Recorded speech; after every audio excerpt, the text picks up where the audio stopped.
Mabuhay! Good day to all! I am your tutor Madge. Welcome to ETUlay, a free online tutorial, an initiative of the Department of Education, Information and Communications Technology Service, Educational Technology Unit, ICTS EdTech. This program is aimed at helping and assisting learners from kindergarten, senior high school, ALS, Alive and SPED learners.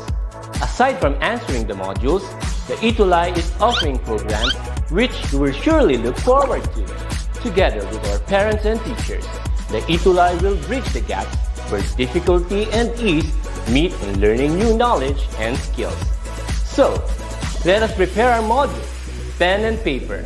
Ready your mind to see and hear worthwhile and interesting lessons. Let us now study and learn, together with our volunteer online tutors. Tara na!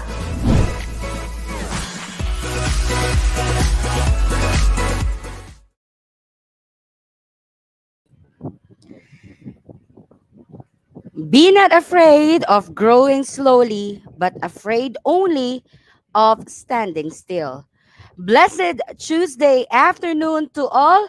Welcome to ETUlay online tutorial. I am Teacher War, I'm Tutor War, and together with me is Tutor Zen and Tutor Josa.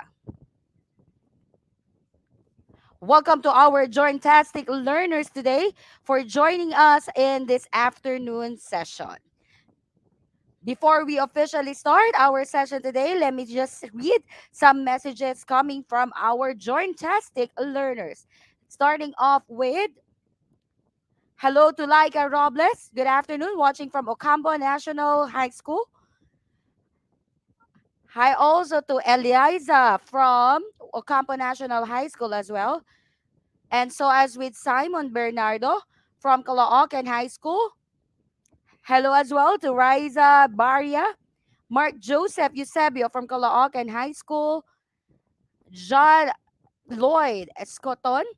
Good afternoon to all of you, Zion, Micah, and Rovic Romero. Again, this is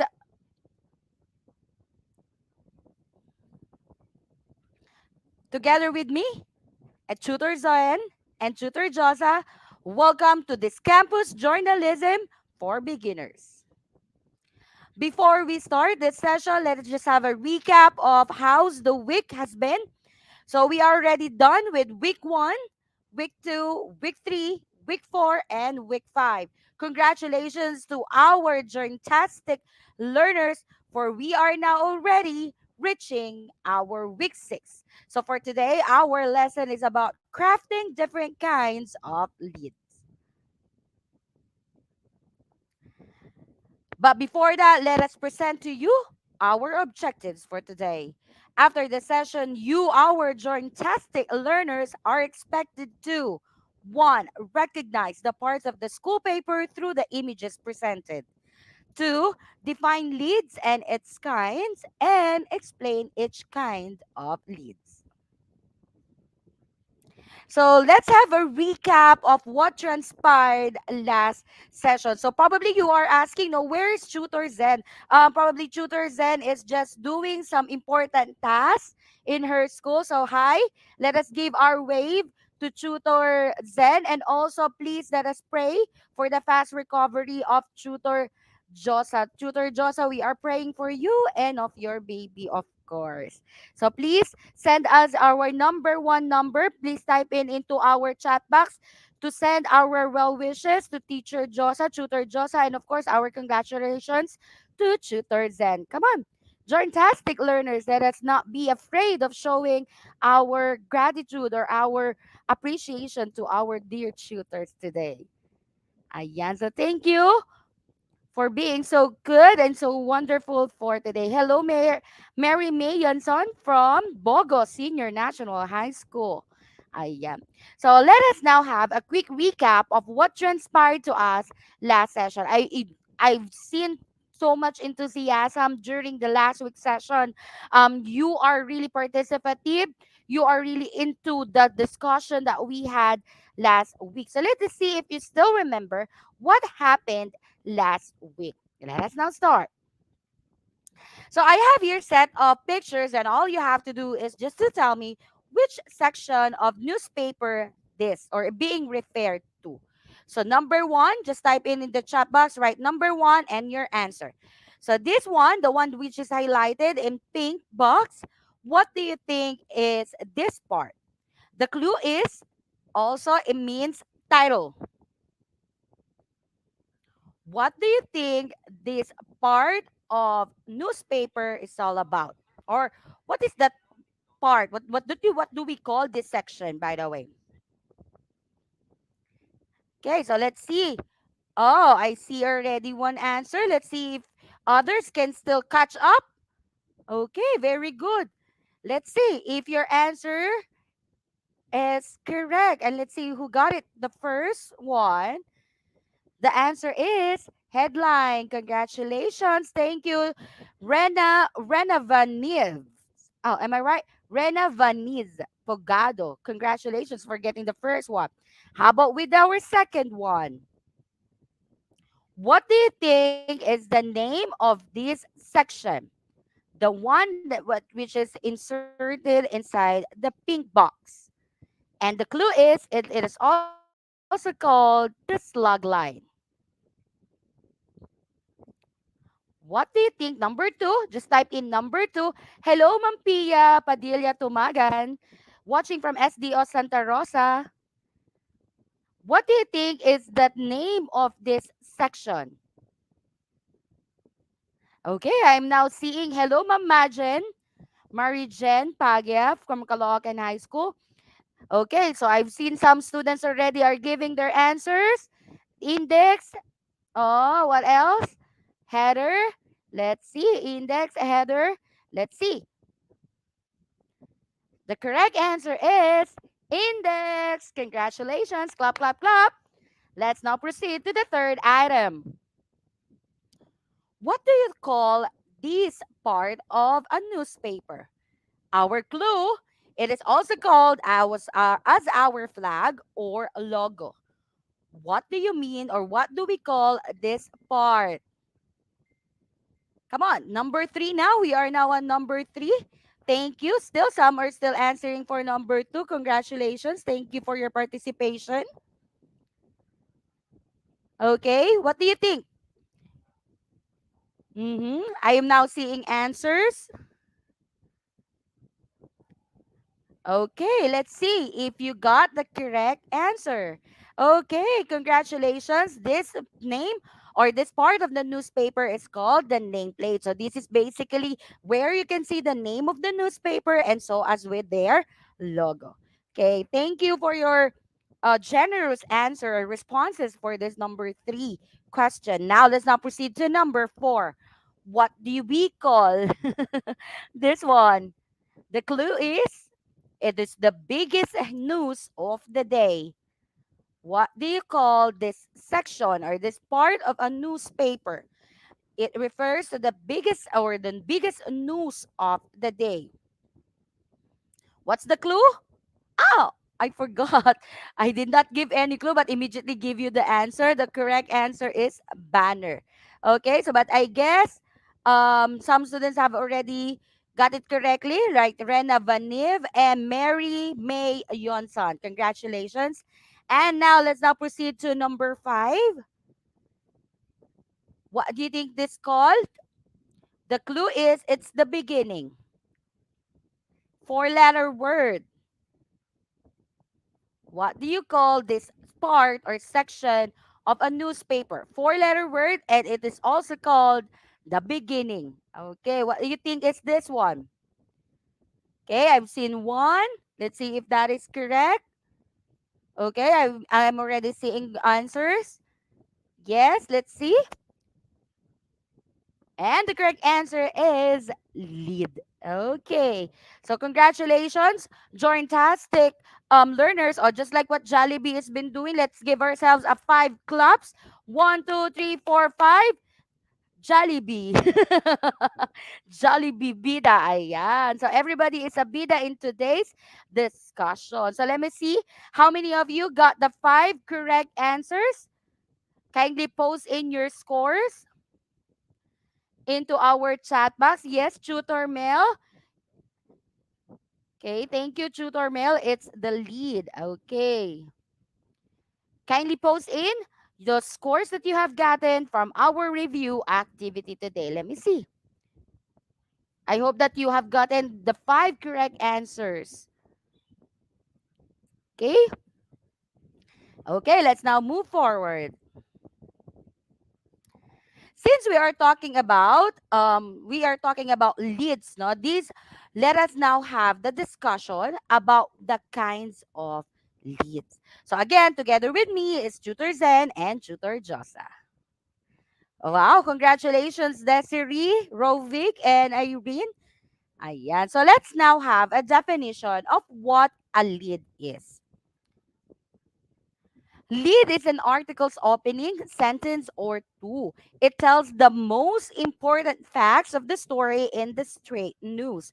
In a feature, it attracts and sustains the reader's interest. So, just like what we have done last week during the discussion about the parts of a newspaper, lead is basically the first paragraphs that we are seeing in any news article or in any feature article that we are about to read.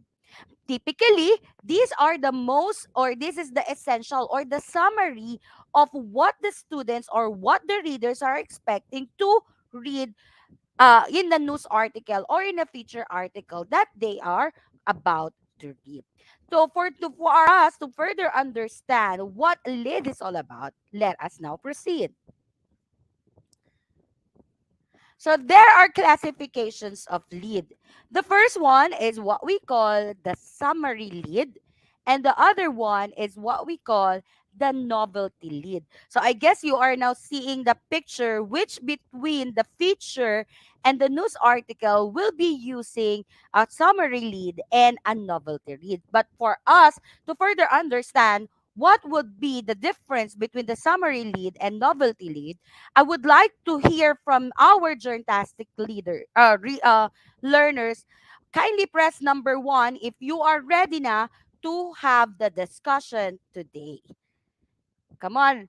Let me just hear from our journtastic learners today. Press number one into our chat box if you are all ready and you are all set for today's discussion.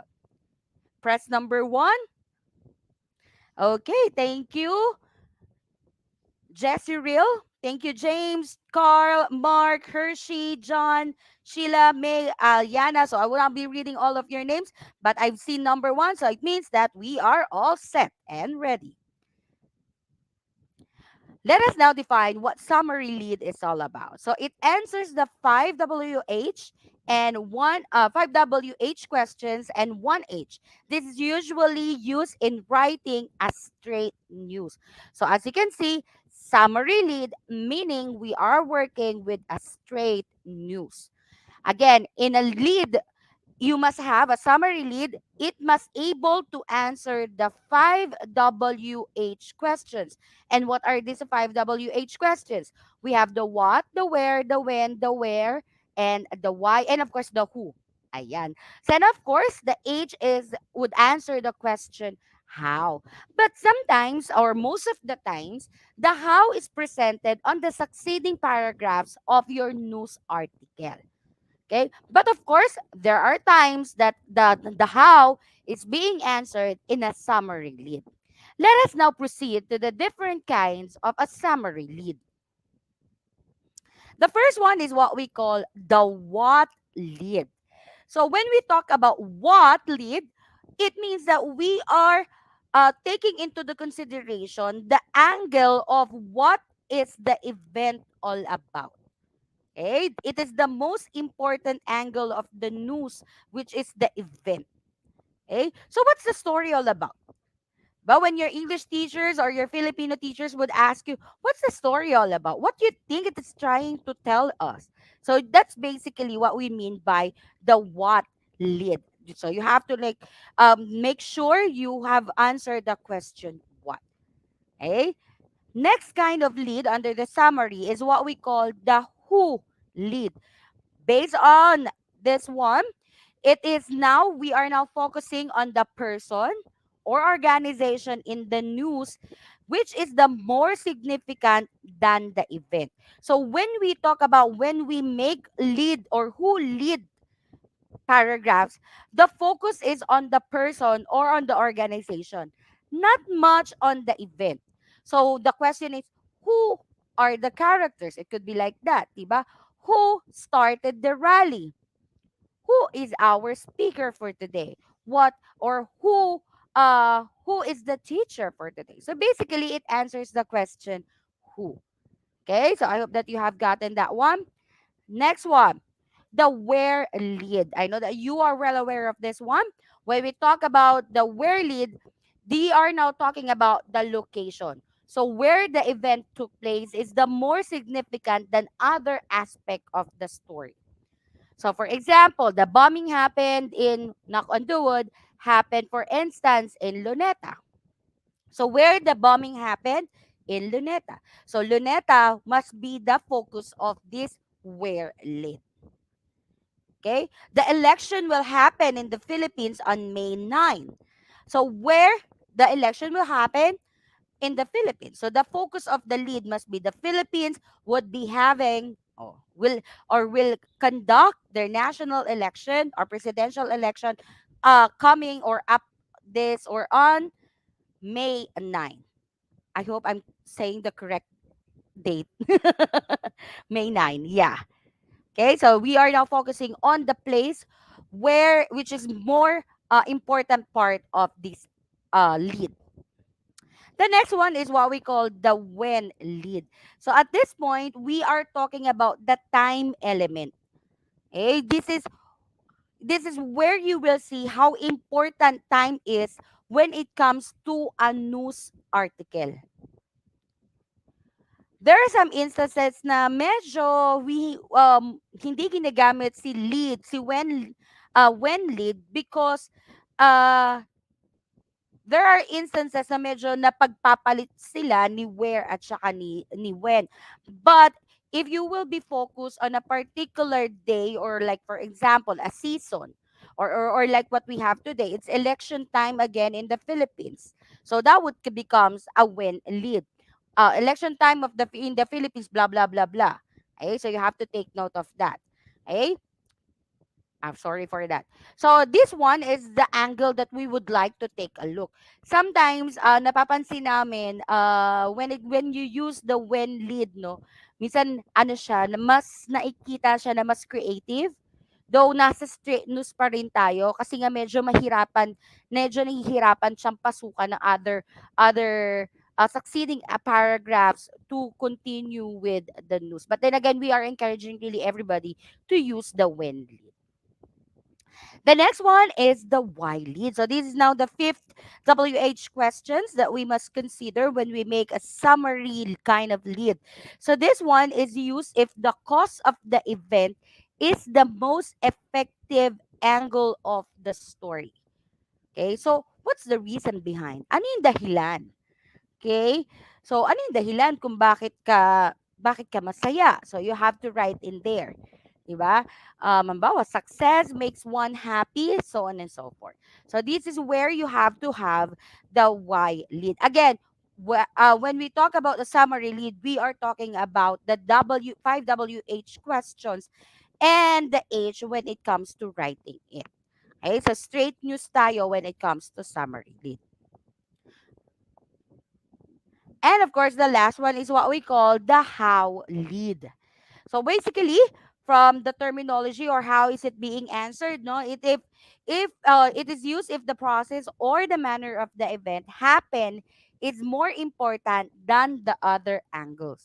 So if you think yan na yung angulo na tinatawag natin is more important yung paano, 'di ba? Yung paano na side ay mas mahalaga compared to other kind of writing or other kinds of lead, then you better go to the how lead.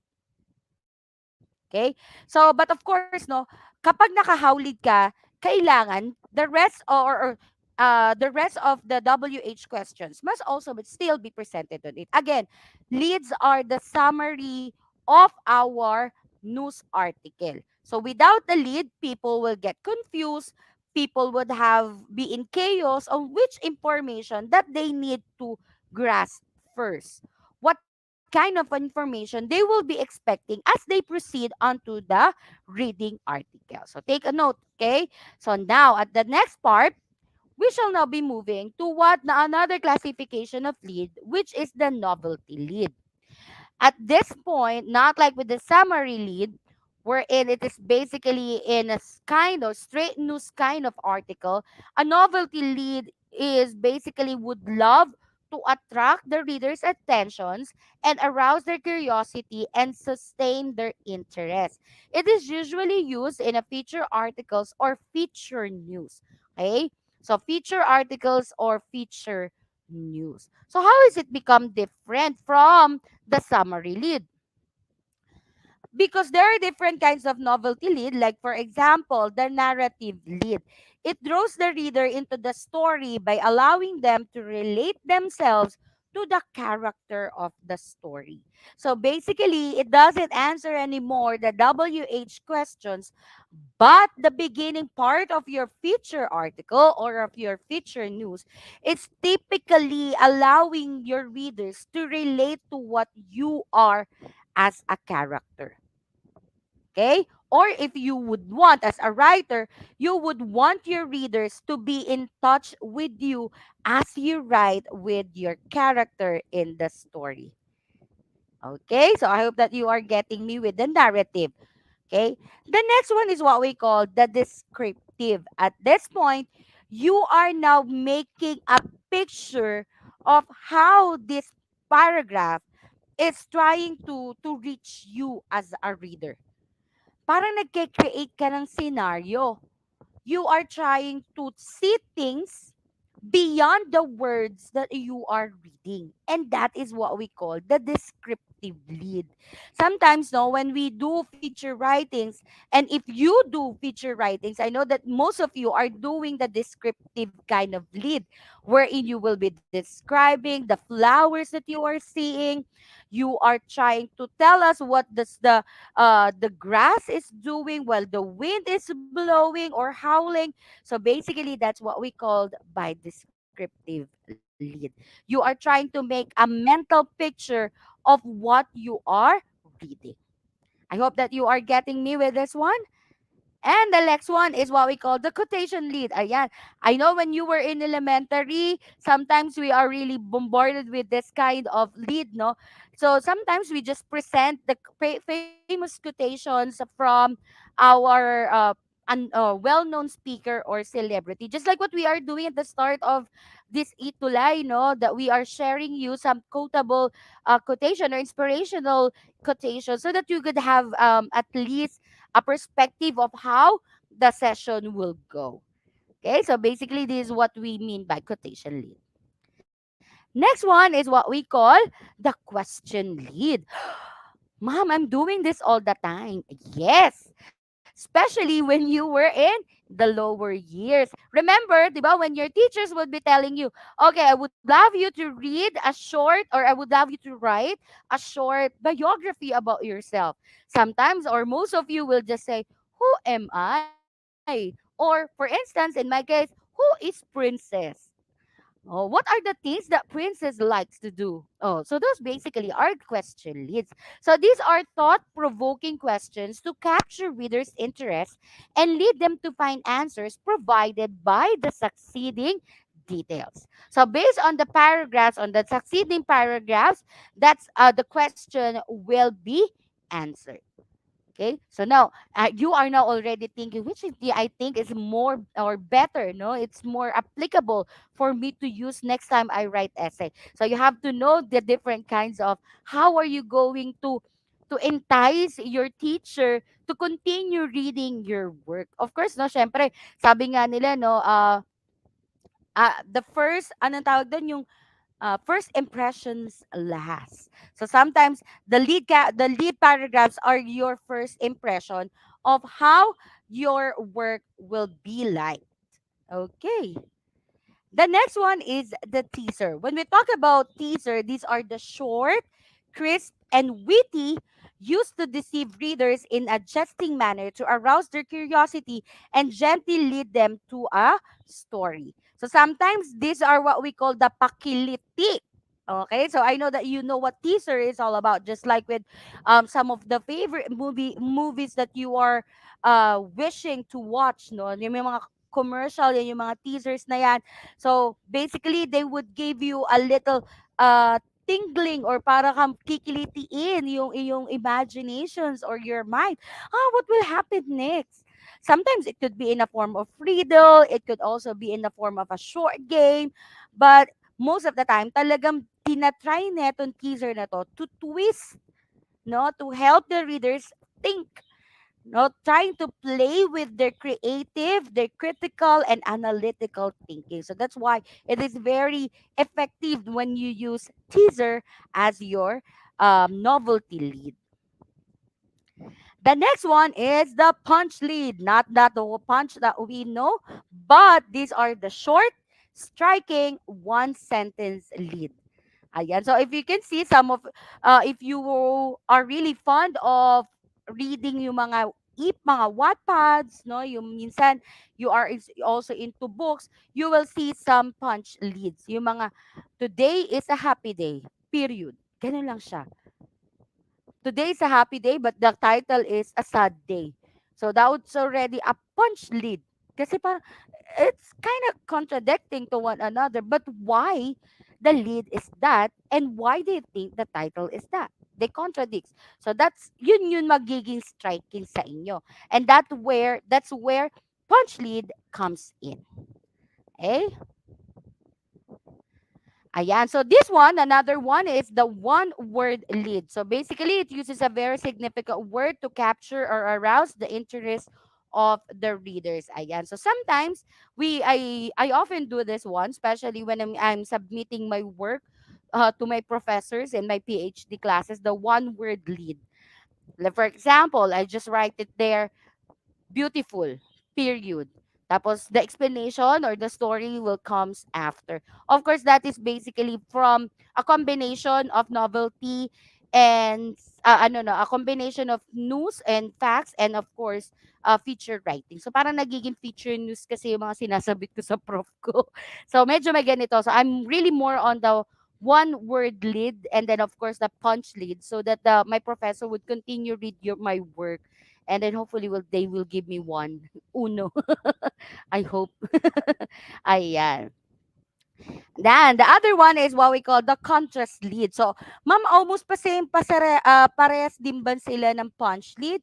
The contrast lead is used to point out opposing and extremes, no, contradicting each other. Sometimes the contrast lead is already in a paragraph form. Not like with the punch lead na minsan one-liner lang siya, minsan one sentence lang siya.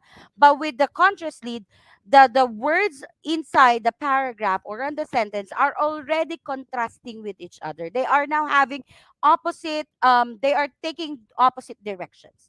So that's what we mean by contrast lead. Ayan. So I hope that you have learned something today. So we had the summary lead and the novelty lead. So for me to check if you have understood the discussion that we had today, we shall do a short assessment. Again, let us utilize our chat box and give me your answers to the following questions. So all you have to do is to type in the number and then your answer for this one. Let's try. Now, assessment number one.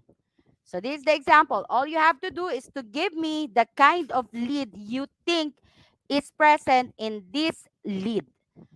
Inmates of Davao del Norte Provincial Jail staged a noise barrage early yesterday, calling for the ouster of two jail guards they accused of committing abuses, prison officials said. What kind of lead you think we are heading into with this example? Just type in your response, number one, and then your answer. Inmates of Davao del Norte Provincial Jail staged a noise barrage early yesterday, calling out or calling for the ouster of two jail guards they accused of committing abuses. Prison officers prison officials said. What do you think is the answer for this one? Okay, according to Rovik, it's who lead. Who else has another response for this one? Come on, guys, there's no harm in trying. According to Eliza, it's also a who lead. Axel, who lead. Let's see if what kind of lead is this. Yes. Very good, very good, very good. Why? Because what we are talking here is the inmates. Okay? So basically mas mahalaga yung point of view or yung angulo ni inmates about this lead. Thank you, Journtastic learners today. Very good. Now let's now proceed to number 2. What kind of lead is this? To bring services to the government to the doorstep of its constituents, Sangguniang Panglungsod of General Santos City launched the City Hall for Barangay. What kind of lead is being used in this example? Number 2, to bring the services of the government to the doorsteps of its constituents, Sangguniang Panglungsod of General Santos City launched the City Hall sa barangay. What kind of lead is this? Type in number 2. Type in number 2. Okay, so I'm seeing already some answers from you. Ayan, I'm seeing Hannah's answer, Risa's answer, Jonaline's answer, Rice's answer. Most of them, you answered the how lead. Let's see if this is really a how lead. That's a good try. Ayan, Abigail got the correct answer. It's a why lead. So basically, it answers a bakit ba? Why there is a launch for the city of barangay or the city hall sa barangay. It's because it serves or to bring services to the government of the government to doorsteps of its constituents. That's why it is a how lead. That's okay. It's a good job for you, Journtastic learners. Number 3 now. You stole the presidency not only once but twice. What kind of lead we are having here? You stole the presidency not only once but twice. What do you think? Number 3, and then write the kind of lead used in here. Okay, we are waiting. Ayan, so I guess you are ready. Okay, we'll just be waiting for you.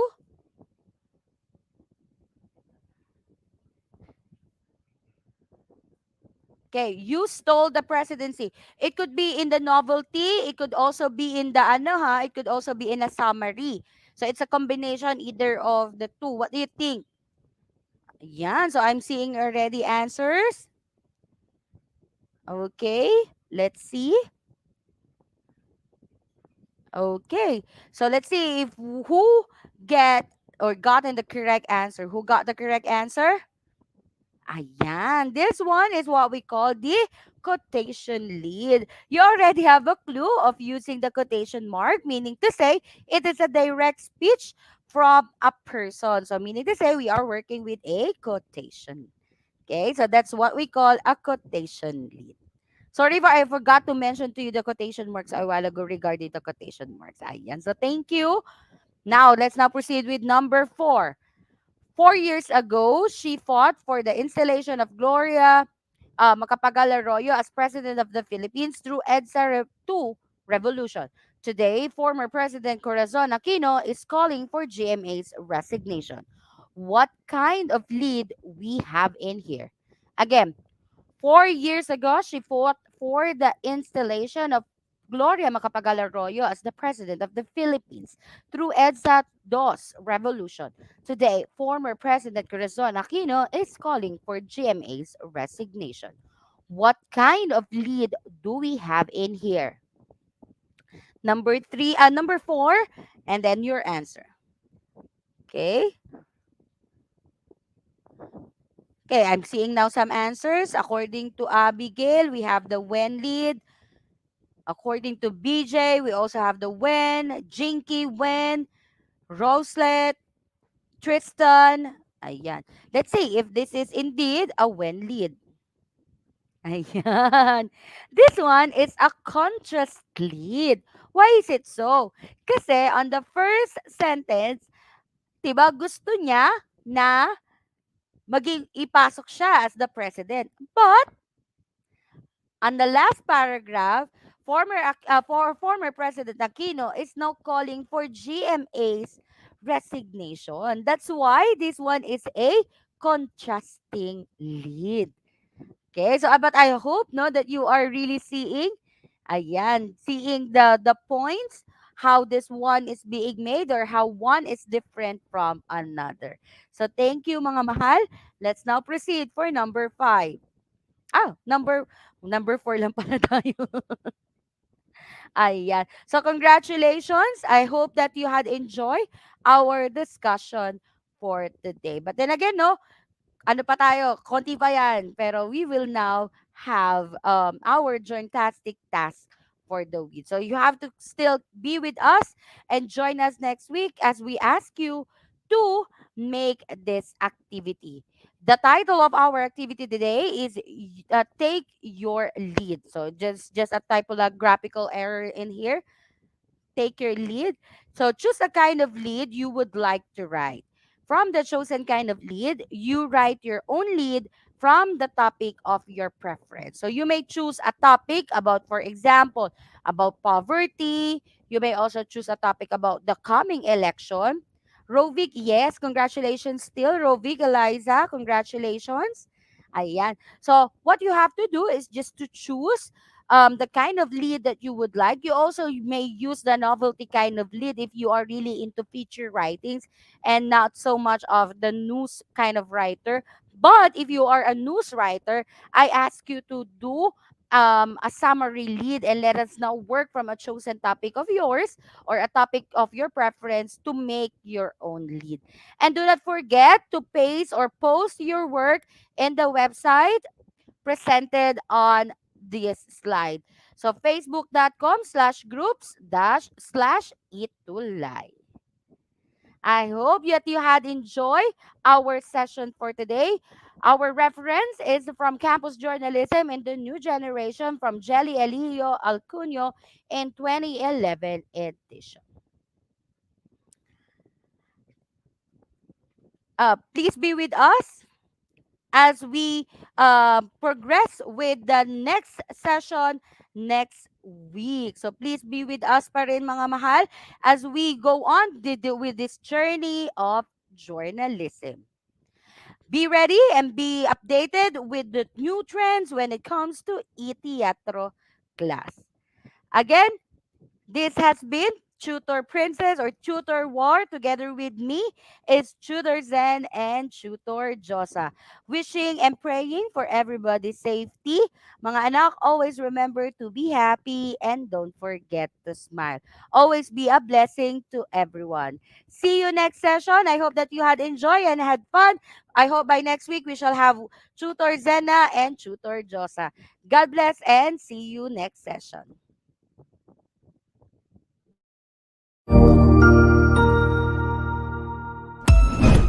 Ang husay naman! Natapos mo ang iyong tutorial session kasama ang iyong mahusay na ETUlay tutor. May bago ka bang natutuhan? I-share na yan gamit ang hashtag #ETUlayLevelUp. Huwag aalis ha dahil may susunod pang programa na pwede mo ring panoorin at salihan dahil naghihintay na ang iyong mga tutors. Happy learning dito sa ETUlay!